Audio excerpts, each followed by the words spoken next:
They threw it in the ocean in 1886, and somebody found it in 2018. And it had a little message in there. If you get this message, please call, Dr. So-and-so or write Dr. So-and-so, I guess, and let us know where you found this. Of course, Dr. So-and-sos were all dead by the time they got that. But that's the oldest known recorded message in a bottle. One of the more infamous messages in a bottle was thrown in by a dude on the Titanic.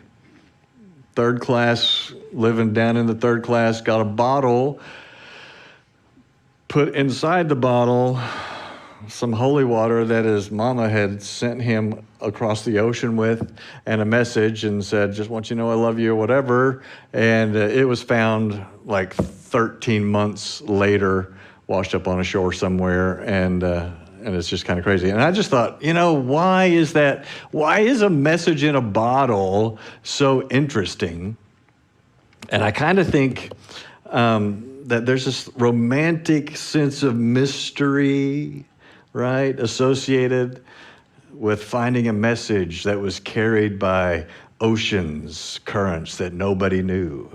Nobody's got control of, right? You have no control of where the ocean is going to deposit this. And then to have that vast ocean deposit a bottle up on a shore right in front of you is like, wow, that's pretty cool.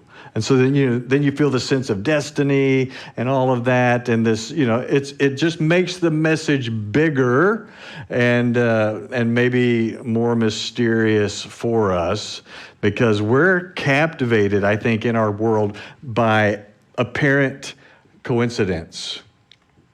Which I had a youth worker over at Bannockburn Baptist Church, and she would always say, coincidence is just where God chooses to remain anonymous.